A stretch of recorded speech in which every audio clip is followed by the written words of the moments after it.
Now then, we're still in a phase where backbench MPs have vastly more influence than usual. One of the most prominent backbench voices, and a man who's won 2 big awards for his Commons performance, is the Labour MP David Lammy. He's campaigned on Windrush and endlessly for another referendum. When I spoke to him earlier, I asked him whether the Labour front bench and the government could come together around a customs union version of Brexit. I'm not sure we are easily going to get a breakthrough, because it's important to understand that a customs union is still a hard Brexit. Services are not covered, and that's 80% of our economy.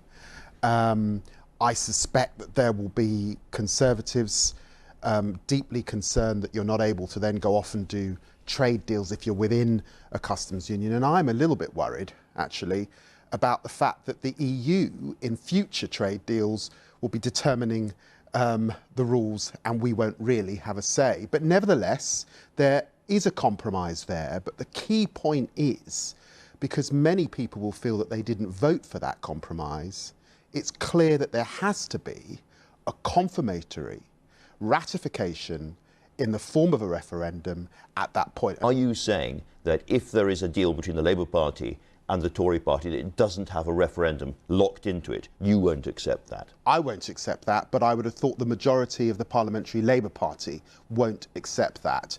Having been to the meeting last week, it's clear that there is a mood in the party to accept the deal that emerges as long as it's put to referendum. That is, in a sense, the compromise. Now, for a lot of people, this is not very compromising. Let me put to you something that Emily Thornberry said very recently. She said the country, rightly, is absolutely divided, and real leadership is about bringing the country together. And in these circumstances, with half the country having voted to leave the EU completely, that means a compromise where we stay close to EU institutions like the customs union, but we leave. And that is real leadership, and that is the compromise the country needs. But look, let's be clear on this. If we're staying in a customs union, you can't go off and strike free trade deals. I'm not sure many Leavers voted for that. If we went with Norway, which has its attractions, again, we would be a rule taker. I'm not sure many people voted for that.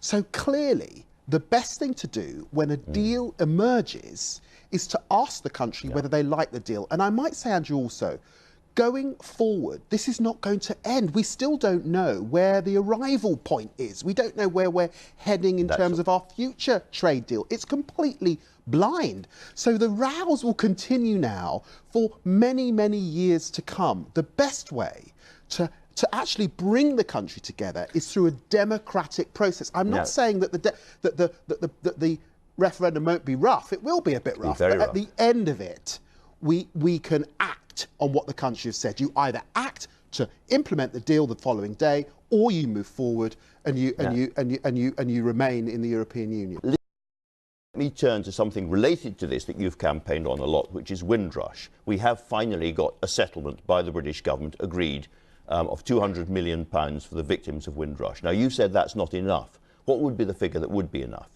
It's not about the overall figure, it's about the system. And what we found out last week is that the system is heavily capped when people make individual claims. So, for example, if you've been deported, you have a cap of £10,000. That's what the Home Secretary makes in a month. It's capped, the legal fees that you've had, of £500. If you've been denied the prospect of going to university, capped at £500, despite the fact that you probably got fees if you were pulled out of university, well in excess. What we will see 2 years down the line, unless the government removes the caps, is that people remain in deep hardship as a result of this scheme. And I'm telling you now, the British, West Indian, Caribbean community and their descendants will never, ever forgive this government for both Windrush, but then the derisory scheme that they've now come up with.